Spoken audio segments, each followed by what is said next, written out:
Alrighty. Well, hello everyone. My name's Gabrielle. I work in marketing for Madrona Financial and CPAs. We are so excited to have you all here for the second webinar of the Business Owners Playbook series. Welcome back to those that joined us on Tuesday when we discussed the maximizing business value, and hello to the newcomers. So today we'll be discussing the steps in the business sales process and the best practices. If you have any questions, please submit them in the Q&A tab below, and the speakers will go over them at the very end. So Brian, can you do the next slide, please? Yeah. So, let's go here. All right, there's the mugs of the two speakers today. Look exactly the same, maybe. Yeah, exactly. So won't spend too much time on that slide. Go to the next slide here.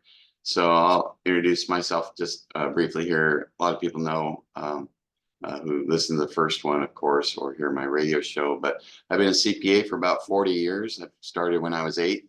That's a joke. And got a lot of experience on that side of things. Also financial planner. I own Madrona Financial Services and write books and national coach and write articles and go on TV and all that good stuff.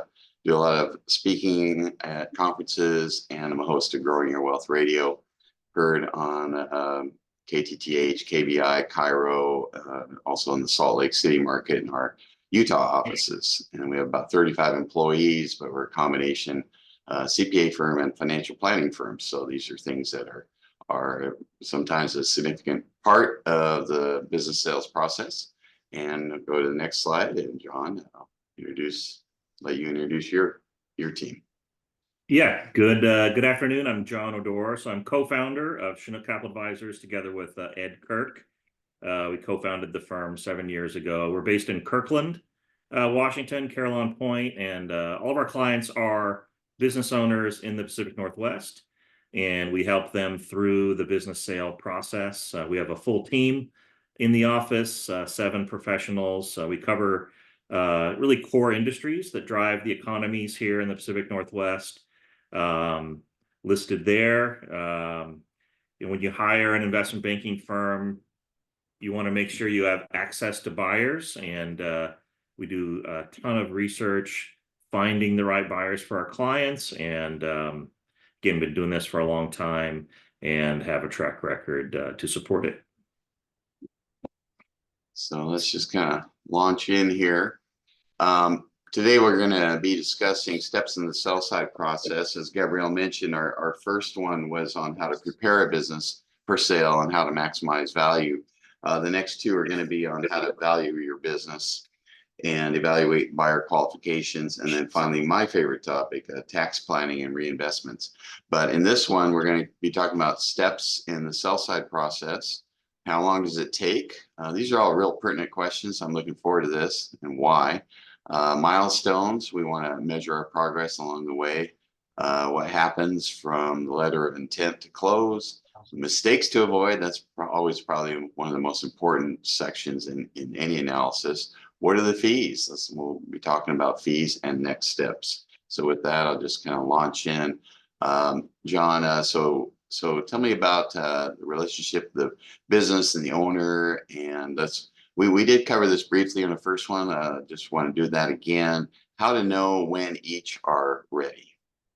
Yeah, sure. So again, if you're a business owner, you have a business, you really, you have two options. One is you could plan for a sale, right? So you could say, hey, I would like to sell in a year or 2 years, and then we would do evaluation today, create an action plan, and work towards a sale in the future. Or some business owners are they're just at a point where they've decided, and now is a great time to sell the business. So I'm ready personally. I think the business is ready. Asking me, is the market ready? And then if that was the case, Chinook would be hired to just go to market. And this presentation is what is that go to market strategy. And some people would ask, well, shouldn't it be kind of easy? Maybe it's like selling a house or something, a piece of real estate. There's a lot more to the sales process here. We can see you've identified some of those things here. I want to jump to that next slide and really get into some of the new material we have in this webinar. Purpose of the process. There is a purpose to something being hard. I mean, as I always say, just because it's hard doesn't mean it's a bad thing. That can be a very good thing. There's a purpose to the process. I'd like to hear your thoughts, John, on these different steps. Yeah, so when you work with Chinook or any investment banking firm, you really have a team, working with you on the transaction. And so the first one here, why would you hire an investment banking firm to work with you on a transaction? Number one is reduce the burden on you. And let me ask you a question, Brian. If you took a company to market and then 1 month into the sale process or 2 months into the sale process, revenue is falling down 5 or 10%, what message do you think that's giving the buyers? I think that's a really good question, because I was thinking about this before we started chatting today about, we always think that our business is super awesome and everybody's going to want it. But I like to put myself on the side of the buyer.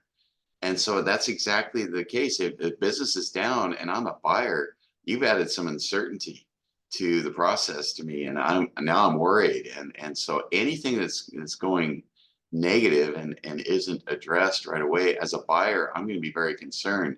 As a seller, you're going, oh, that's just a blip, don't worry about it. And I'm like, well, okay, maybe you're not worried about it as a seller, but as a buyer, I'm pretty worried about it. Is this a trend I should know about? Oh my gosh, red alert, we got problems here. So that's a great question. I'm putting myself in the seat of the buyer as I'm trying to sell my own business. What would they be concerned about? And, in the next talk, we'll talk about valuation and EBITDA multiples. But, for any business, any industry, there's going to be a range. So, let's say a manufacturing business would be, 6 to 8x, or, a distribution business might be 5 to 7. Well, every business owner would say, well, I want to be at the top end of the range, right? Like my business is a top quartile business. Well, if it is, then you're growing, right? I mean, and so what we want, we strategize on this. We want the business owners focused on growth initiatives during the sale process. So when we have the face-to-face meeting with the buyers, we're saying, hey, and we just signed up another client. Hey, and we're entering a new product, a new market, or we're launching a new product. There's energy in the business that things have momentum. And the flip side of this, and I've seen it, is the owners get so wrapped up in the sale process that they forget to run their business, and if the outcome is not good. So I'll move to the second one: maintain confidentiality. And when we do our buyer research, and it's collaborative, so we work with the owners, and we would say, okay, hey, here's the top 10, 20, 30, 40 buyers that we think should be approached. If the business owner thought, well, I think I could probably sell this business myself, I will approach them. Well, if he goes and talks to the market, I mean, if he makes 20 phone calls to his competitors and says, hey, Bob or Charlie, I'm thinking about retiring someday. Would you be interested in buying my business? Immediately, you've shown your hand, and that can be a competitive disadvantage for you in the market. Having an intermediary, like Chinook or any investment banking firm, we can make those phone calls, but we're not going to say who our client is, right? We're going to say, hey, I'd like to talk to you about a potential business that's for sale. This is kind of what it looks like and feels like, and not give enough information where they can guess it. If they say, hey, we don't do acquisitions, we're not interested, we're too busy, it's just too much risk, at least we've managed confidentiality. And another thing with confidentiality, sometimes the relationships aren't with the owners, right? Maybe your relationship with the salesperson at a company. You don't want to call a salesperson and say, hey, do you think your company would be interested in buying us? Because it's just word's gonna spread like wildfire. So really, maintaining confidentiality, signing a confidentiality agreement with, on the other side, only the CEO, the president, the CFO. I mean, very senior people in the company to manage that confidentiality. Boy, that's a big one right there. As we talked about in the first part of this series, making sure that you addressed your senior leaders, your management team, your succession plan, all that stuff. if you haven't talked to them and you start making some phone calls, pretty much guaranteed by about the end of that day, they're going to know what's going on. And you got some serious issues. There's so many reasons to involve the right team and go through the process. The next one on the list, maintaining momentum and leverage with multiple offers.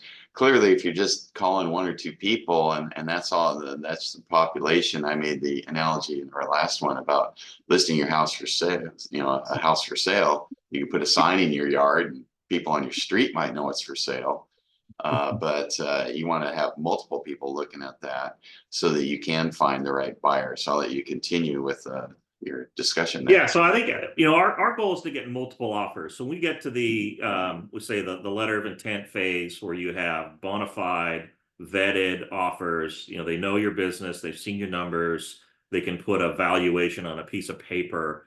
We want to have multiple. So ideally, we're going to have 3, 4, 5, 6, 7 LOIs, and that'll give the owner so much confidence, right? They took their company to market. They got multiple offers. They know exactly the valuation that the market is giving them for their business.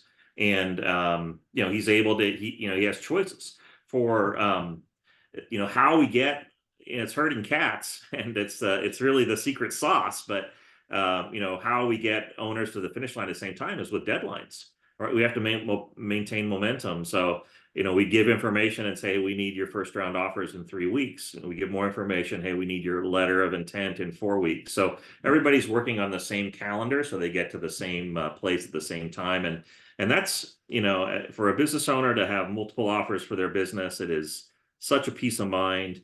So they know that they had choices and they could pick the right buyer. And that's, just the maintaining momentum and having multiple offers is key. Yeah. And so I think we'll move on from this slide. Certainly the other things, finding the right buyer and maximizing value. I think if you'd put minimize value on that, then we would have something to talk about. Why did you put that? But you didn't. Maximize value. Of course, as a seller, we want to do that. I love your comment about everybody thinks their businesses should be at the top end of the range. That is an actual fact. And and I think that about my business too. Someday, I don't necessarily think I'm ever going to go through this process, but and then ensure a smooth closing. So as we move on to the next topic, let's see here, kind of a timeline. So maybe let's talk about this timeline. This isn't something that you do. I'm going to sell my business. Let's plan it next month. It's not something like that. If you want to maximize your sales, experience, all the different aspects of that. So maybe John, you could comment on some of these. Yeah, sure. So this is, set up here as a 9-month timeline. Certainly things have moved more quickly. I mean, we've done some in 6 or 7 months, and sometimes there's problems and things get delayed and it can be longer. But I'd say on average, it's right in that 8 to 9 month time frame. So breaking this down in what happens, right? So if you engage an investment banking firm. Right out of the gates, we're going to do preparation, right? So we're going to create the marketing materials that we're going to use to speak to investors. So it's a CIM, C-I-M, a confidential information memorandum. And it's really going to explain the business, the investment highlights, the growth opportunities, why we have an exceptional business.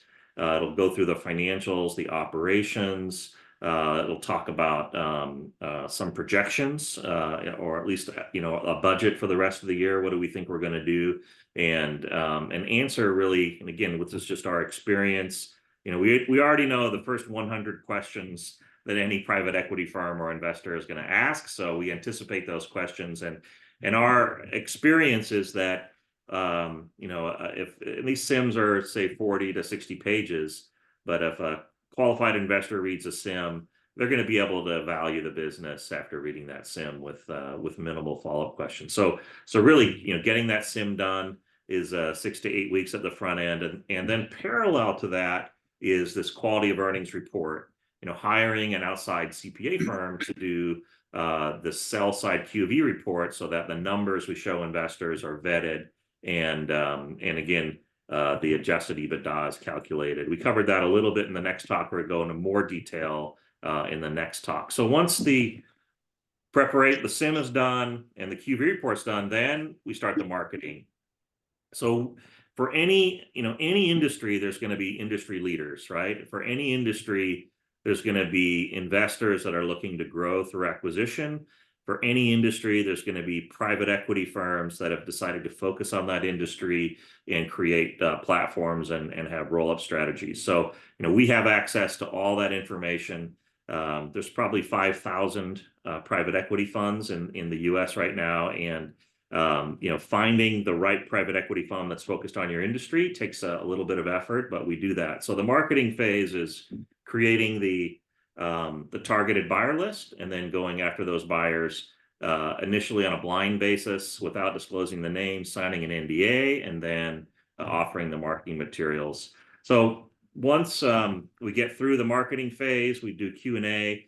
Then we would ask those groups, hey, are you interested to move forward with a first round offer? And so we would set a date and we would say, hey, by Thursday at 5 p.m., please submit your first round offer. And then we would share those with our client. So ideally we have, 5, 10, 15 first round offers, and we sit in a boardroom and we put them on the table and we say, hey, who's exciting here? Who understands us? Who do we think we could work with? Who, from a cultural perspective, do we think is a good fit? And we really want to make a decision as who do we want to invite out for face-to-face management meetings. So we would say, okay, we're going to draw the line right here. So we think there's 4 groups that can, that can get to the finish line. They have strong valuation. They understand our business. We think we could work with them. And then we would arrange those management meetings. So the management meetings would typically be a half day, maybe 4 or 5 hours in a conference room plus a dinner. Often there's a tour of the facility, so that could be at night sometimes after dinner. But everyone in the management meeting knows that maybe 2 or 3 weeks after the management meeting is LOI deadline. So we want best and final offers, and then the next step there is to select the buyer, right? So selecting the buyer means signing the one LOI that you think gets the deal done. And John, let me interject here. Selecting a buyer, I know with my clients that have built a business up and are selling it, there's a lot more to the sale than just getting the top dollar. It's selecting a buyer is going to, you mentioned an alignment of culture and so forth. And I think that may be as important as anything to most people that I'm talking to. What's your experience with that? Yeah, absolutely. And we really want to do background checks too. So, typically if, ABC private equity fund, comes in with strong valuation, we think they're good. We're going to ask that PE group for phone numbers of other business owners that have sold to them. And without the PE fund on the phone, we want confidential, candid calls with those previous owners that have sold and ask them, how did it go? Are you happy? Were you treated well? Were your employees treated well? Did they do what they said they're going to do? And doing those background calls really, again, builds confidence that, hey, yeah, this makes sense, right? That this buyer makes sense. The other thing with the LOI, you touched on this, valuation is important, but structure is important, right? So, hey, if you have a cash offer of 15 million or another buyer is 20 million, but you only get 12 million cash and 8 million is in an earnout, if you grow 10 or 20%, then it's like, well, hey, I'm selling this business, so I'm not on the hook for that growth. You are, right? But now, like, my enterprise value is tied to me keeping to work in the business. So, we're really down on earnouts, but yeah, frankly speaking, earnouts are back in this market because of higher interest rates, lower valuations, and the economy is a little wishy-washy right now. So sometimes we're using earnouts to close that gap, but in general we don't like earnouts. But again, having multiple buyers and being able to play them off each other to negotiate the best terms is the kind of the art of the deal. Yeah, let's jump forward here. We got due diligence, obviously, closing activities as part of this. Tell me, John, about, we talked about having multiple buyers and so forth. We'll just kind of briefly touch on this, but it looks like you do a pretty extensive marketing activity here that you could talk about. Yeah. So again, the big buyer databases are Cap IQ and PitchBook, but there's other resources. So we're gonna take your industry, and we're gonna at a high level, and this was this Project Build. This was a building materials business that we sold, but we identified probably 3,500 private equity firms and another 1,000 strategics at a high level that are in the same industry and might be interested to have a conversation. And then we decided, hey, 90 of these are really like, there's a rationale, right? They need to be in the Northwest. They need our product range. They have a successful track record of acquiring and growing businesses. There's just something about that buyer that, there's an investment thesis that makes sense. So we started the process with 90 buyers. We went and talked to all of them, and 25 of them said, hey, this is, this sounds really interesting. We'd love to sign NDA confidentiality agreement and learn more. So of those 25, then 7 of them, after they read it, they said, hey, we're serious. We want to submit an offer. So we got 7 initial offers.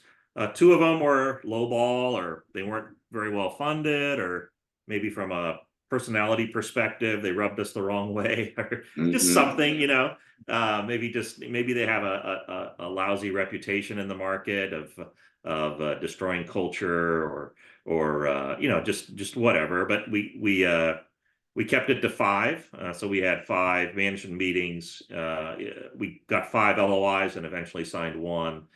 So again, from that, say the marketing process to signing that LOI, about a 4-month process. And then from LOI to close, which we'll talk about next, is like another 90 days. Just a quick segue. I have a question from a participant here that what's the average market cap that your company works with, John? Yeah, sure. So broadly, I'd say businesses valued 5 to 100 million. But most of them are, I would say, in the 10 to 75 million dollar value range. That's great. Here's a slide that you put together. I'll let you take it from here, John. Yeah. So when we go to market with 100 buyers, I mean, it's we're having emails, conversations every day with 100 buyers. It's hard to say, okay, well, who's in it, who's out, what's the next step. So we have a CRM system called Zoho. It's custom made for us. And this slide reads from the bottom up. So at the bottom here, it's just, we haven't contacted them yet.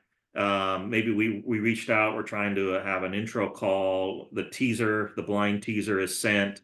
Or we have that conversation, and then they said, well, we're not moving ahead. That's fine. That's declined before NDA. Or we're negotiating the NDA. We sign the NDA. We send the SIM.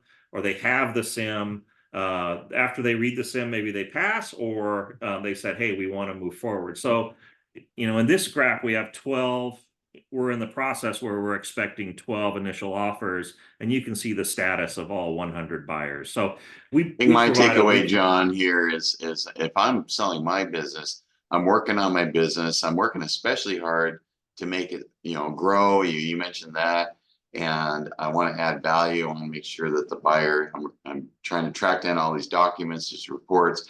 I probably don't have time to do this, and I probably don't have the ability to do it as selling. So that would just be a comment to those folks that say, well, why can't I just do this on my own and not get anybody's help? Well, you can, I suppose. I don't know that you'd be necessarily coming up with this. Is that a fair assessment? That's pretty fair. Pretty fair. All right, we'll go to the next slide here. Yeah. So, when we close the deal, money's in the bank, we do the high five. But when we sign the LOI, we do the one finger, high five, right? So it's a big milestone. right? The LOI has all the commercial terms in the deal. It has the structure. It has the framework, asset or stock sale. Often we will negotiate the compensation of the owner if he sticks around. There's lease terms sometimes that get negotiated in the LOI. So we really, I mean, before we sign the LOI, we have maximum negotiating power. So we're going to get the best deal possible. Once the LOI is signed, okay, then this closing process starts. And this is where you really need to focus. Closing is I mean, it could be 75 days, it can be 120 days. And beyond 120 days, the probability of close, it falls dramatically because people just get tired. They get deal fatigue sets in and they start losing interest. So it's just really important that it's a collaborative process. So the buyer is going to introduce their deal team. The seller is going to introduce our deal team, which would include our CPA firm. It'll include our lawyers, right? I was just going to interject there, John. I've been involved in these when I was just doing CPA work. In fact, that's how I started Madrona Financial. I was helping one of my clients sell their business, and we were going through the process.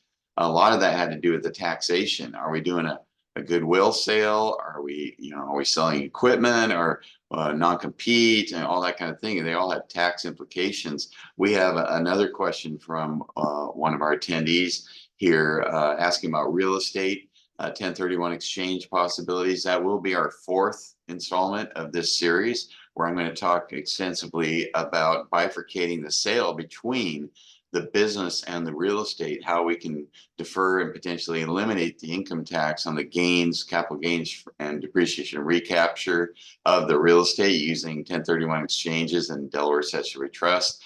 I'll touch on the business capital gains part that could be eligible for opportunity zone or difference between installment sales and cash outs and all that kind of stuff. So there are tax implications. This would be a good part in the step where you would involve some of those discussions, because you don't want to have a letter of intent and then try and redo it later and say, oh, well, we didn't think about the tax implications. We didn't think about the real estate implications. Can we redo this?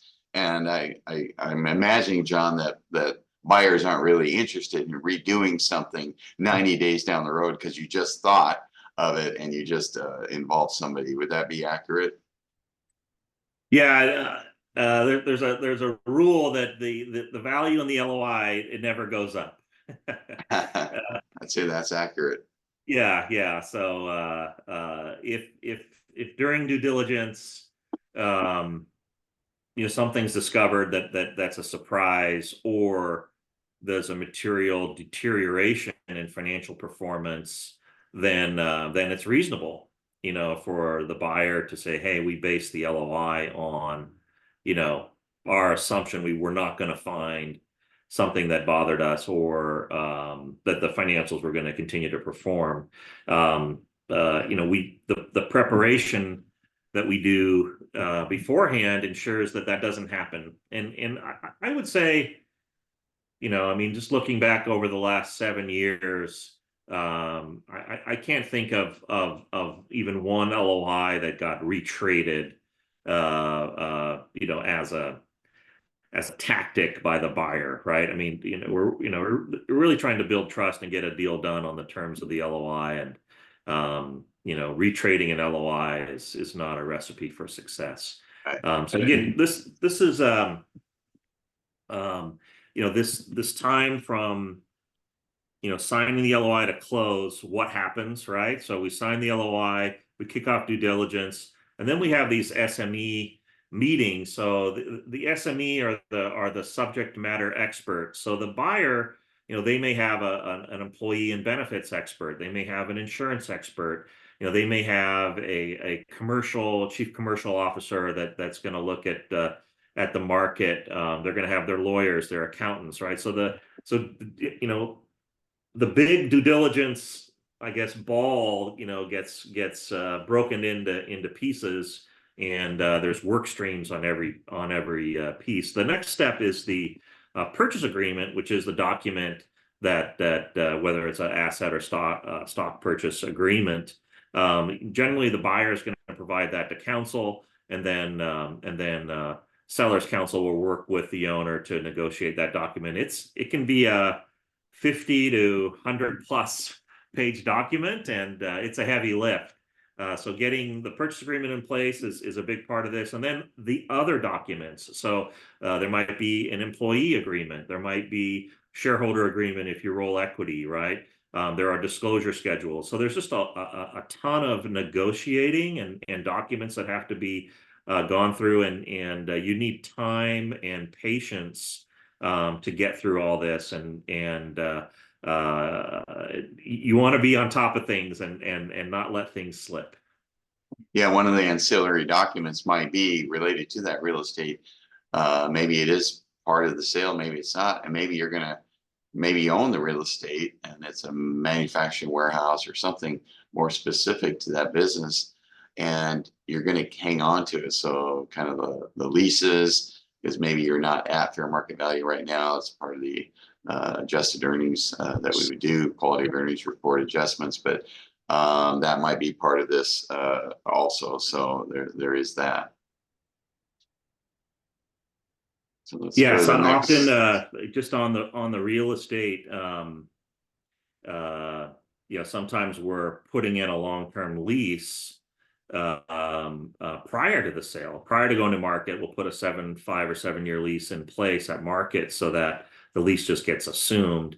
And that's not something, something that we want to take care of before we go to market, rather than leave the lease terms open for negotiation during the deal. Yeah, one of the issues with hanging on to that real estate too, though, as you mentioned before, having an installment or earn out or installment contract, you're still kind of part of that business. You need the business to succeed if you're going to get all those payments. Same thing with real estate. If you have a particular real estate that is only good for particular use, and maybe they're not as good at running the business as you might get the building back without a tenant and have a tough time to. So these are all the kind of the discussion points just on the real estate aspect that need to be had beforehand. Yeah, so here's a Gantt chart of, say, a deal that's going to close in 75 days. So we sign the LOI, the buyer kicks off his Q of E, and the buyer kicks off the legal, insurance, the other SME due diligence streams. Say a month in, we finally get the purchase agreement. We start negotiating that. We start negotiating the other documents. And then, when everyone feels like, hey, this is really going to happen, then we talk about transition planning. Okay, well, when do we do employee announcements? What happens to employee benefits? So we create action plans for that. And then eventually on the close date, there's a call. It's very exciting. That's usually very early in the morning. And the lawyers and the buyer and the seller get on and say, hey, the agreements are fully negotiated. I have signatures. And then the other party says, we agree to the documents. We're prepared to release signatures. And then the seller releases signatures. The buyer releases signatures. And then the wire transfers happen. And probably about 3 hours later, all the wire transfers land in the appropriate bank accounts. And that's when we do the high five. Yeah, I was going to say, signatures are nice, but I like to see the money hit the account before I would do any high fives on that. But that is an exciting process. There must be a lot of adrenaline sometimes, positive and negative, going through this process sometimes, that you would share with your clients, just as a side note. I don't know if you have any stories about that. Yeah. I mean, it's incredible. Often, at the front end of this process, hey, why are you selling your business, right? Like what's really driving this? Well, because, there's things I want to do in retirement, right? Or, I've worked hard, and, now's the right time, right? They just decided, well, you get into this deal, and sometimes, things don't go perfectly, and, killing the deal or stepping away without compromising, it could put you back, 2, 3, or 4 years in your plan. So you kind of have to weigh, well, hey, why were we doing this in the first place? And hopefully, I mean, our experience is we're generally, getting, very strong valuations, and creating wealth, more money than most humans can spend in their lifetime. So if a business owner gets a little emotional in it, we got to come back to, hey, why are we doing this in the first place? But it is on that day. There's been many tears of joy that I've shared with with the clients. They're very, very, very emotional.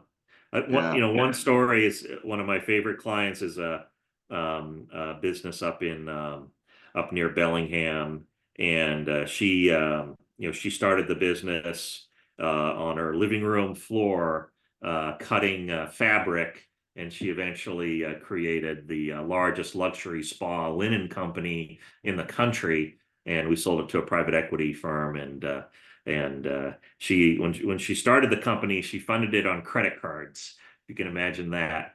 And from there to a multi-million-dollar transaction, it was one of the most joyous moments in my life as a professional, and obviously for her as well. Yeah, imagine it would be. Here's some of the work stream.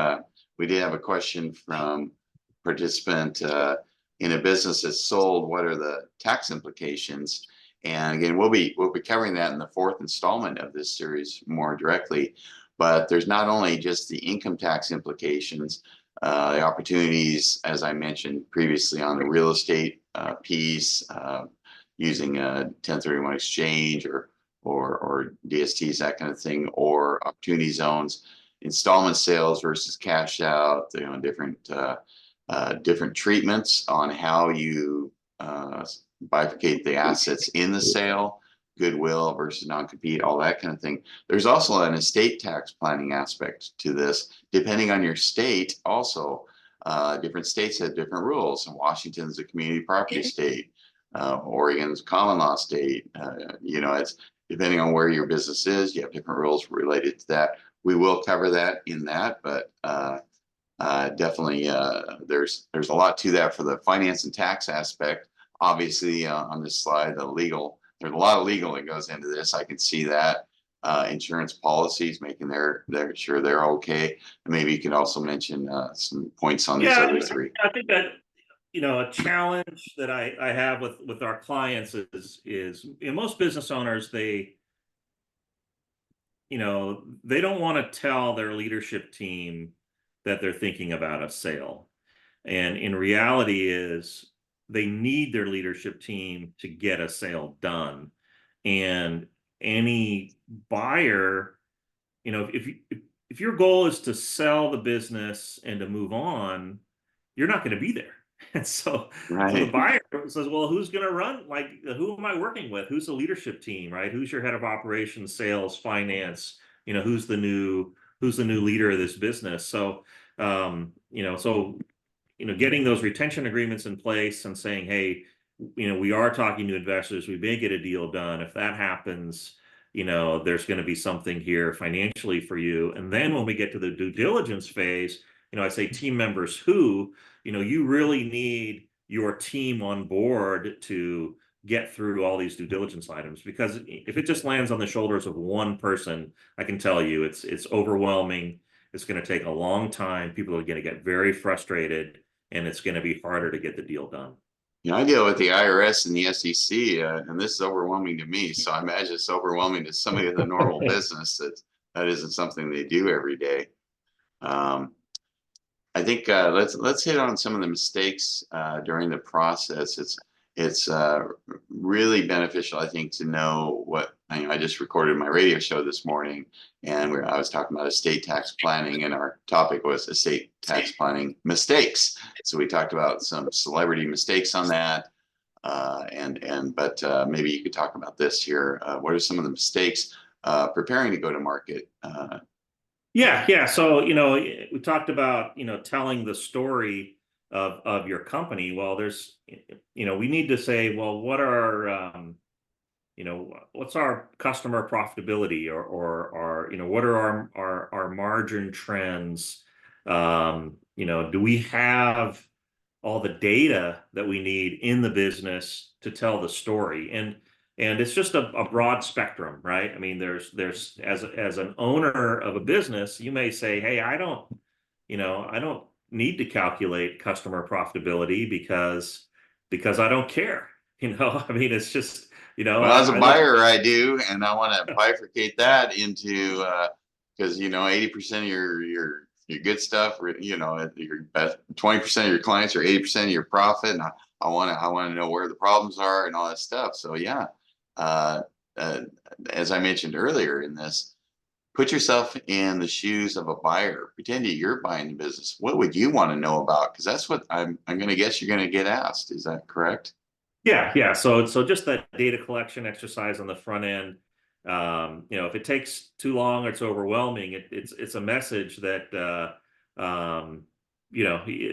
that's why you need to prepare for a sale because all this data has to be collected and analyzed. The second one is when we're in market, we do lots of calls with buyers. There's critical meetings. You really need to be present, and we've had examples where business owners, well, hey, yeah, Chinook, I've hired you to sell my business, but I'm going to be in Hawaii for 2 weeks, then I'm in Mexico for 2 weeks, then I'm in Arizona for 2 weeks. And it's like, well, are you going to make yourself available, for these critical calls or not? Because we're in the process and we really need to be, all hands on the pump getting it done. And if you're not available, things are just going to drag on and it's not going to be a successful process. And again, talked about this, can't emphasize this enough, but your leadership team, they can smell it, right? I mean, Yeah, they need to know what's going on. they Yeah, know. you gotta figure that one out for sure. So Because just, you're being selling your honest. team, you're selling everything, the processes, everything in your business. So that's such an important step. Yeah, and then so this is that kind of the getting ready to go to market. We're in market. We sign the LOI. Then the LOI to close. We really need the VDR, the virtual data room, has to be populated. And sometimes, oh, I bought my brother out of the business 14 years ago. Was there any documents? No. Right. I just I paid him out. Well, we have to kind of you have to have some corporate records and company records, customer contracts. I mean, we have to go through them, and often they're lost, they're not signed. They have to be recreated. The buy side Q of E to calculate our EBITDA. We have to get through that. The I-9 audits, right? Hey, for every employee, we have identification documents. They've been reviewed, photocopied, signed. All of my employees have signed the appropriate employee handbooks and whatnot. And just for some businesses, that's just not a priority. But in order to sell a business, we need a A+ grade Yeah. on all that stuff, and it just has to be done. It's kind of like selling a house. You gotta get it painted and cleaned up. Stuff you probably should have done while you owned it. But if you're going to sell it, you gotta raise your bar and you gotta make it something attractive. It's probably not that much different. And you mentioned deal fatigue, and taking your eye off the ball on the earnings sheet. Super important. I was curious, just real quickly, John, have you ever had a situation where somebody said they're going to want to sell their business, they got it all fixed up, they're growing, it was really attractive for a buyer, and they go, well, now that I've done all this work, I want to keep it. Yeah, it's all the time. I'm Yeah, sure I mean, you did. we do this. We write the SIM and we send it to the owner to read the info memo. And after he reads it, he says, well, "This is a great business. I don't. I want to think buy I'll this keep it." business, but I Yeah, already I own want to it, buy so this why business. sell it? Yeah, That exactly. usually lasts for about 5 minutes, and then they come to their senses. And Oh say, yeah, I'm 72 years old. That's why. Yeah, I'm sure that happens. Well, let's kind of wrap things up today. Certainly, we've got our next two coming up, June 18th and June 20th. How to value your business. I think a lot of people would be interested in that. I had a question on that too, and so we'll be covering those elements. Excuse me. And then we're going to do valuation and EBITDA on the fourth one. So here's a QR code for anybody that wants to get some more of the information from Chinook Capital Advisors. Here's a QR code for my education library. I've recorded 98 topical videos. So if you really want some deep dive on a lot of different topics in little 6-minute increments, that's the place to go. Here's the group of folks that are running the ship of the firms here, the Chinook Capital Advisors folks and myself. And then finally, here's a QR code for our upcoming webinars there. But anyway, yeah. So on June 18th, we're going to talk about business valuation, and we're also going to talk about different types of buyers, whether it's private equity, unfunded sponsors, search funders, owner operators. So how do you differentiate buyers in the market? So that'll be another great presentation. Yeah, and I'm looking for the one on the 20th, tax planning, reinvestment opportunities. That's always a fun topic for me. So looking forward to that. Well, thank you, John. That went fast.